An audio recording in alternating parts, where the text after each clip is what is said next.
Hey there, everybody. My name is Carrie Mubarak with wooingnature.life. This is your full moon view for September 14th, 2019. And this is for my air sign. So I'm focusing in on the air signs right now. Those people who are in the signs of Gemini, Libra, or Aquarius. I'm talking to you. And this is for your full moon view. Okay? Full moon time is a time of balance, balancing your masculine and feminine, balancing your light and dark, whichever way you want to think about that. Whatever sense of balancing that needs to happen. Full moon time, of course, is the time when the night sky is the most illuminated. So when the night sky is most illuminated, we can definitely examine our dark or our shadow attributes, how they're manifesting, what's happening. So it's a really good time for assessment, but it's also a time for enlightenment and also for you to have a better sense of what's going on inside of you.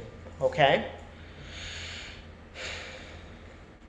Lots of people do things on the full moon. Full moon is like, gets a lot of excitement. People always talk about what's going on. It's crazy out here. It's the full moon. But it is a time of high intensity as far as the emotions are concerned. Okay? We are in a Pisces full moon. The full moon in Pisces means that we may be having more intuitive feelings. We may be intuiting, or our intuitive mechanisms might be heightened during this time. Also, it may be a time of heavy emotions, or you might be feeling quite emotional during that period of time, so don't be alarmed about that. But other than that, it's a really interesting full moon, and if you want to see more about what this moon kind of brings in and brings up for us, you can look at the full moon view, the general one, not necessarily for your element, but just in general what's happening with the moon. There is energy around sharing information or understanding where your wisdom, where your knowledge, and where your teachings or your experiences have come from, and then what that means for you personally. So if that ties in, if you're thinking or using this time to kind of reflect and self-reflect, it's a good time to think about the lessons you've learned and the people who have taught you. All right, air signs, I think I have shuffled enough. What I'm going to do is I'm going to be working from 3 sets of cards. One from the Enchanted Map, Colette Baron Reid. Then I will also be reading by the King Solomon. I will be substituting or supplementing rather with King Solomon, which is a Kabbalistic teaching deck. And then I will close out with the tarot just to clarify, okay? I'll be selecting 3 cards for you this month or for the full moon. So just focusing right now on air signs and the full moon energy, and how air signs are tapping into the full moon energy, and how air signs are able to connect and maneuver through that period, okay? 3 cards. Into the Unknown is the very first one that I received here, followed by Commitment and the Bone Collector. All right, so very interesting. I think the first one I want to focus on is the Bone Collector, because again, this moon is talking about reaching back into the places where you've been taught, the things you've been taught, and the people who have taught you. And so these could be teachers, but it could also be spiritual teachers or guides. It could be parents, could be children, people who have taught you some really powerful lessons and some important lessons in your progress and in your process of living. So the Bone Collector is about that. It's about going back and looking at where you've come from. You know, we talk about skeletons in the closet or bones in the closet. You could be thinking about that too. But again, even those things like the skeletons in your closet are also teachers. In a way, they've definitely taught you some very important lessons about how to live life with integrity, or how to live according to your own personal sense of self and balance. So that's really key and important. It looks like, air signs, you're moving into some unknown territory. You kind of feel like you're hitting some blind spots, or you don't really know quite where you're going.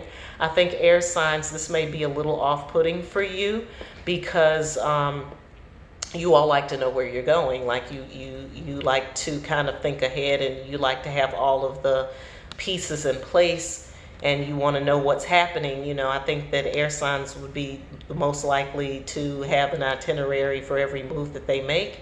And as you're moving into the unknown, there is no such thing as that. This card is it carries or bears with it in this oracle the number 7, which is a spiritual number. It's a number it's a number of spiritual, either attainment or some kind of spiritual experience of some sort.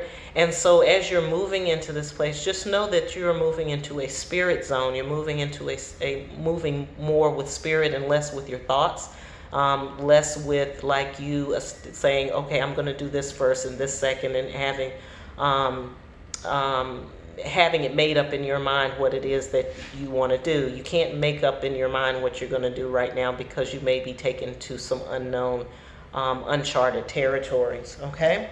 And then the last card is really not the last card, this was the second card, but it's about commitment and knowing what your commitments have been. Again, what I see in this card is this passing down of information. And again, this full moon period asks us to touch bases with that place, to touch bases with those who have passed on information, particularly spiritual information, or information that has really been important in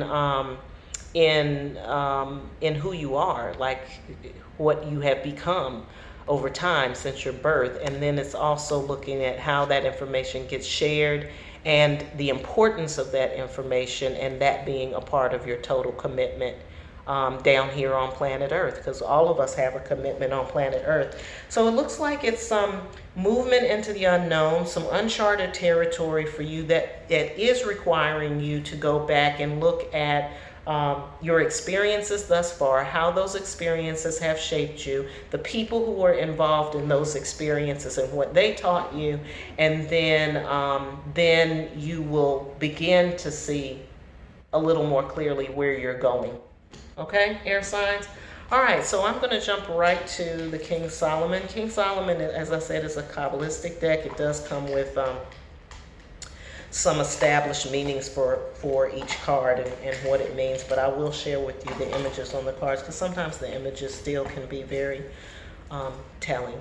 Okay, the Kabbalistic method, or the Kabbalistic teachings, reach to our spirituality and our spirit place, but it also to our physical place, and it kind of bridges the two. At least that's the way I like to think about it. It's one thing to have a very high standard for your spiritual self and your spiritual awakening, but what we as indigenous people know is that, or people who follow indigenous pathways, is that, without there being kind of an earthly model for that, it doesn't serve mankind. So everything that you're doing as far as your spiritual development, it's the end result is that it serves mankind in some way. It serves the bigger picture. It doesn't just serve yourself, because if it just serves yourself, then it doesn't grow corn. It's not going to grow corn. All right. So anyway, this is the Kabbalah, and what I'll do is select 3 Kabbalah cards to kind of go with the 3 enchanted map cards, and then we'll go from there. All right, so we just need 3 cards, 1 for the unknown, 1 for the commitment, and 1 for the bone collector, please. 1 for the unknown. Okay.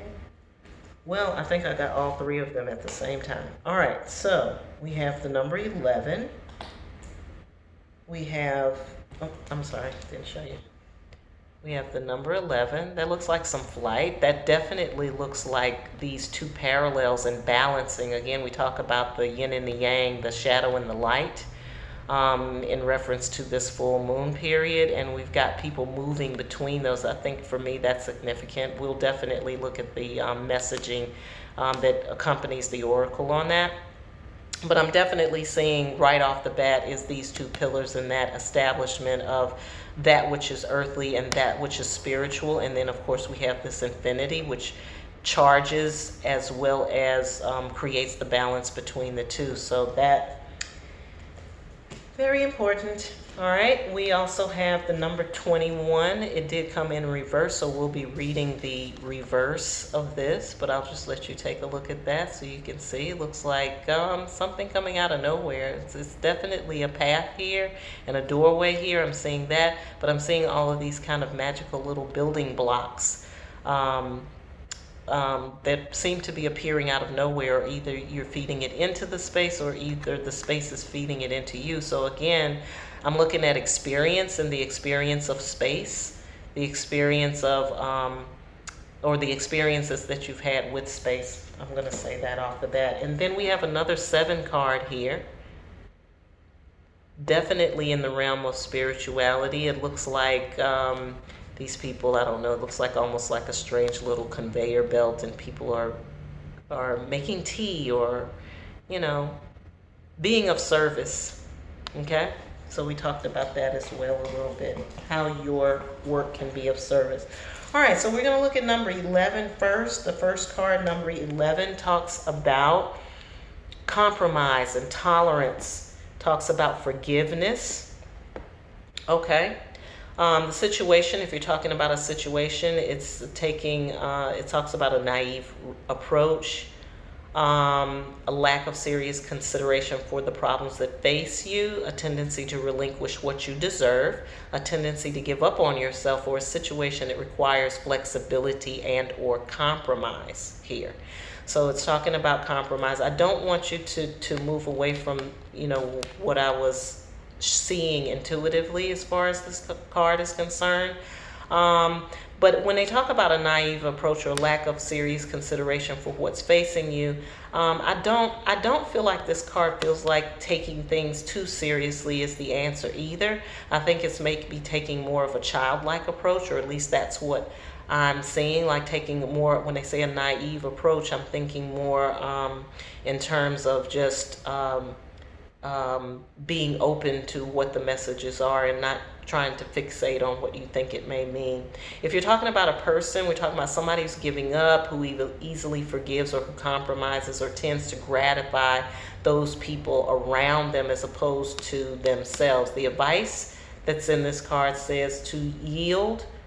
It's best to yield or compromise. Being flexible in your current situation will bring about favorable results, or be tolerant or move on. Now, out of all of those, whatever resonates with you out of what I'm saying, then definitely take that with you. But in terms of just going into the unknown, which is what I pulled, this card that I pulled in relationship to that, is just to be flexible, to take a more open approach to what's happening. If you are in an area where it's unknown, it's best to do that. Don't assume that you know everything or have all of the answers. Be willing to free flow through that, okay? And then again, while this full moon is happening, then my recommendation too is to look at the light and dark shadows of that. So if you are in a situation where you're facing the unknown and it feels scary or whatever, then deal with what those fears are. And by dealing with what the fears are in the shadow, then you can release yourself to be able to either move comfortably in the darkness, or either the light is shed upon the situation and then you can do what you need to do. Okay? All right, so in relationship to the commitment card, I pulled card number 21. 21, and that one was, let's see, number 21. 21. All right. So this one says making a straightforward or unrestricted outlook in your preparation for the changes that will occur. All right, a straightforward, unrestricted outlook in preparation for the changes that will occur. Now, you don't know what the changes are because you're in the unknown, right?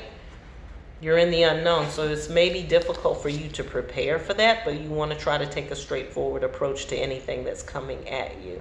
Favorable occurrences and positive progress can be expected after taking responsibility. Be ready to accept what's coming towards you, for better or worse. So whatever is coming towards you, be willing to accept it. The advice is to take responsibility for your own success.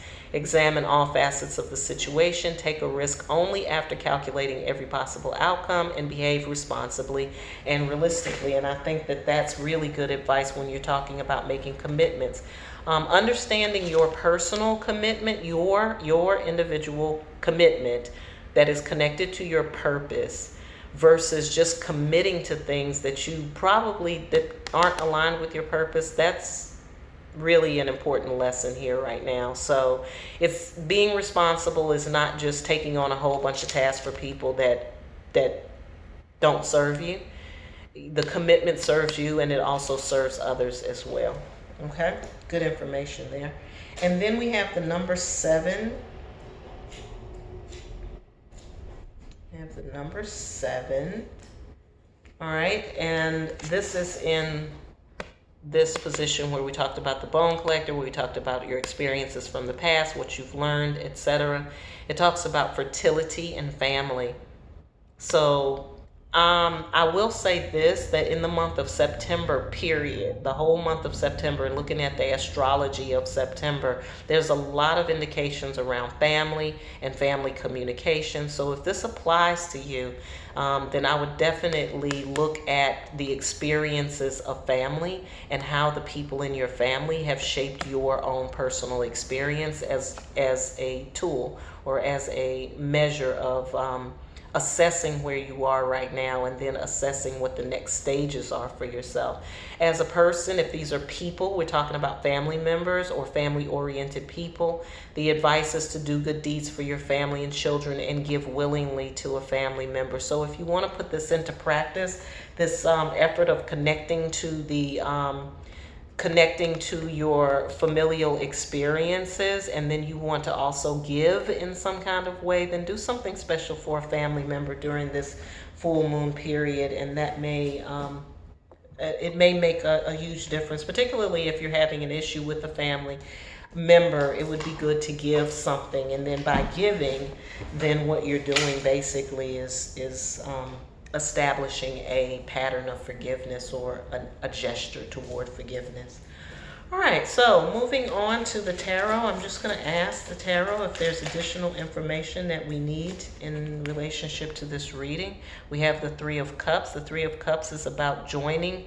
It's about connecting. It's about finding time to be with other people, connect with other people, and get together with other people, especially when you're talking about if there's any kind of transitions that are happening, which it looks like you are moving into the unknown. Sometimes you may get invited somewhere, or you may go somewhere where you're like, I don't really know these people. That's a part of that moving into the unknown with comfort and without fear, okay? So be on the lookout for things that are happening around the full moon, or full moon gatherings, or gatherings that happen around the full moon. Looks like there's some powerful energy there, or there's some powerful energy being revealed to you at this time. That energy is usable energy. That's what the Magician is for. That's this card, the Magician. So the Magician knows what's around him. He knows what resources he has available to him. He knows how to utilize the energy within himself. He knows how to store energy and restore himself through meditation, through prayer, through, just taking a time out. But it's about being able to have energy, and use energy in a proper fashion, right? In the way that it was intended to be used. So that goes back again to your commitment, what you've committed yourself to. It goes also back to how your family is connected to that information as well, because they are also a source or a resource of energy for you. Even if it's been a negative experience, that still can sometimes inspire you toward doing more positive things, or it can influence you in such a way that it teaches you how not to be influenced by the negative. So use the energy that's around you, and don't hesitate about that, or don't question, necessarily where that's coming from. We've got the Page of Pentacles here, which to me either says that incident comes in reverse, which tells me it's time to take time out for yourself, to give yourself a break when you need a break. Transitions are hard. Moving into the unknown is hard. It taxes us mentally, emotionally sometimes. And so you want to take good care of your body, take care of your health. But I'm also getting to be patient with the process and not be too anxious about like how fast it's happening, because it's happening at the pace that it needs to happen for you individually, okay? So if things are not happening in the way that you want, or it doesn't seem to be happening quick enough for you, just know that everything is happening in divine order, and for the greater good, for your own greater good, and for the greater good of all that is. Okay? King of Pentacles here. The King of Pentacles is that energy that says, I'm grounded, I'm solid, I know what I'm doing, and that's that. You know what I'm saying? This is the goal to me, where you're trying to get to. Once you get out of this kind of period of the unknown, then things will settle out for you, and you'll start to be able to set some foundations for yourself based on what you learned from this experience, because that's what's most important. That's what's going to that's really what's going to give you the foundation that you need moving forward with these new things that are approaching you. You're going to still have to have a good solid foundation. You're going to have to be grounded, and you have to be clear about how that again manifests in your physical realm. Remember, I was saying before, a lot of spiritual work right now, a lot of kind of internal dialogue or internal work going on, but again, in the eventuality, it has to establish itself as a tangible thing on earth that you can reach back to and use as a tool whenever you find yourself in the unknown again. Okay? All right, so that is your full moon reading. If you would like a full moon reading for yourself, for your that gets into your personal astrology and your personal goals, personal objectives, personal or professional goals and objectives, then just reach out to me. I'm at Kerri, Kerri, at wooingnature.life. You can also check out the website, wooingnature.life, and if there are any services that you have any questions about, just hit me up and I'll be happy to answer those for you. You can also hang out with us on Facebook, Instagram, Patreon, Twitter, and get your feet wet if you need to. All right, as always, I hope you have a great full moon, and I hope you're having a fabulous life.